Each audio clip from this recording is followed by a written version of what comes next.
एक रेंज में ही कारोबार होता दिखा है। 18,400 के ऊपर आप इस वक्त ट्रेड कर रहे हैं।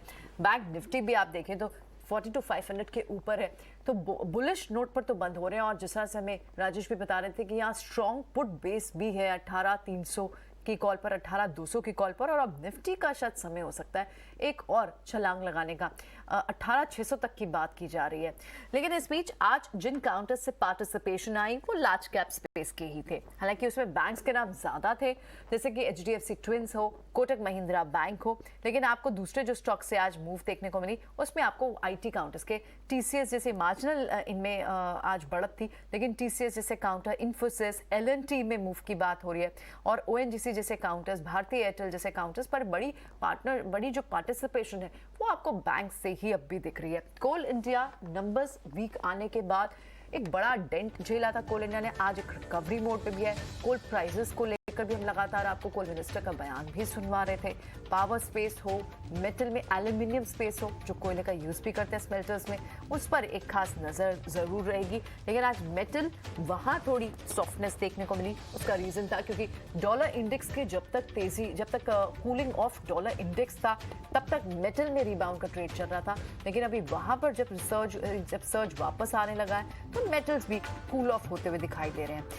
अपोलो हॉस्पिटल जैसे काउंटर्स, फोर्टिस हो, अपोलो हॉस्पिटल, इनमें बड़ी मूव हमने इसी हफ्ते में देखी है और नंबर्स के बाद की मूव है।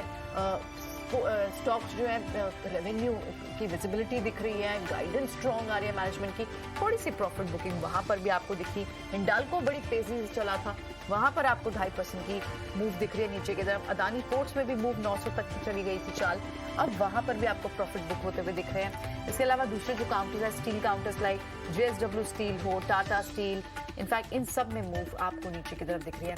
टाटा मोटर्स भी नंबर्स के बाद थोड़ा सा स्ट्रेंथ के साइंस से दिखा, रिकवरी पहले और उसके बाद आपको ऐसा लगता है शायद एक वैल्यू जोन में है टाटा मोटर्स। लेकिन अभी आज टिपिकली आपको प्रॉफिट बुकिंग टाटा मोटर्स के काउंटर पे भी दिख रही है। सो ओवरऑल सेक्टर्स आज भी जो आपको बढ़त के साथ दिखाई दिए, जिनमें मूव दिखी वो फाइनेंस काउंटर्स थे, PSU बैंक काउंटर्स थे, IT काउंटर्स थे और कुछ सिलेक्टेड FMCG, क्योंकि बहुत ही लैकलस्टर बाजार आज दिन भर रहा।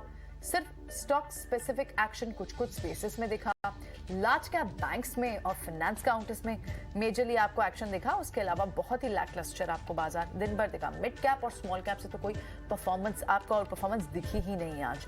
आप FMCG के कुछ काउंटर्स देखें, फार्मा के कुछ स्टॉक्स देखें और large cap majorly heavy weights like Doctor Reddy's हो, हिंदुस्तान यूनिलीवर हो, इन्हीं से आपको मूव भी आज देखने को मिली। FNO में भी अगर आप बात करें, यस डिफेंस स्पेस है, लेकिन HCL काउंटर जो अभी आप इस वक्त टॉप गेनर भी है FNO का, वहां पर 6% के मूव जरूर रही। उसके अलावा बहुत ही सिलेक्टिव स्टॉक्स आपको दिख रहे हैं जहां पर आपको मूव दिख रही है। तो बैंक्स और वो भी large cap banks, finance counters majorly just like LIC housing finance हो या फिर दूसरे फाइनेंस काउंटर्स हो। हालांकि बजाज फाइनेंस जैसे तो बैकफुट पे थे, वो आज परफॉर्म नहीं किए, लेकिन पिडिलाइट जैसे स्टॉक्स हो, एशियन पेंट सेक्टर, थोड़ा सा जो क्रूड के कूल ऑफ का ट्रिगर जिन स्पेसेस में मिलता है, ऑयल स्टॉक्स लाइक कैस्ट्रॉल, वहां पर आपको मूव जरूर देखने को मिली। कुछ सेक्टर्स पॉकेट्स, क्योंकि रॉ शुगर के प्राइस बढ़े हैं तो आपने शुगर काउंटर्स में एक मूव जरूर देखी। पाइप काउंटर्स जैसे फिनोलेक्स पाइप वो लगातार मूव पर हैं। कुछ इंफ्रा स्पेसिफिक काउंटर जो रडार पर लगातार रहे हैं, HCC जैसे, उनमें आपको एक मूव दिखी।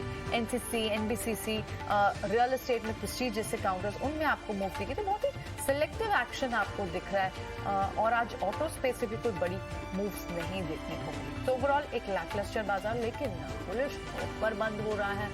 कल आप देखेंगे, कल देखना होगा एक्सपायरी के दिन किन लेवल्स पर एक्सपायरी होती है। ग्लोबल क्यूज अभी तक पिछले 2-3 दिन से आपको फेवरेबल दिख रहे थे, स्ट्रॉन्ग दिख रहे थे, लेकिन अब वहां पर भी मिड टर्म इलेक्शन के रिजल्ट्स आने हैं और एक और इम्पोर्टेंट इन्फ्लेशन रिपोर्ट भी आनी है आज। इन्फ्लेशन की रिपोर्ट वहां पर जो आई थी वो cool off last year I थी, जिसके लास्ट वीक आई थी, जिसके बाद हमने देखा था एक रिलीफ रैली हुई। लेकिन एक की इन्फ्लेशन डेटा है जिसे कुछ दिनों में आना है और साथ ही ये जो मिड टर्म इलेक्शंस के रिजल्ट्स, ये 2-3 चीज़ें बड़ी हैं जो जिन्हें ज़रूर देखना होगा कि ग्लोबल मार्केट से कैसे निकल कर आते हैं। और हमारे यहाँ तो एक्सपायरी का ट्रेड है ही जो डिसाइड करेगा कि कल आप ऊपर के लेवल्स निफ्टी पर 18,600 की तरफ देखेंगे या फिर से एक लैकलस्टर मूव बाजार में और स्टॉक स्पेसिफिक एक्शन के साथ बाजार को देखेंगे। लेकिन इस बीच हमारे दोनों एक्सपर्ट्स ने कई सारे स्टॉक रिकमेंडेशंस हमारे व्यूअर तक लाई, हमारे सवालों के जवाब दिए और सुदीप ने तो स्पेशली अनम्यूट कर करके जवाब दिए। बहुत बहुत शुक्रिया आपका राजेश और सुदीप। कल फिर होगी ओपनिंग में आपसे मुलाकात, तब तक के लिए दीजिए मुझे इजाजत, नमस्कार।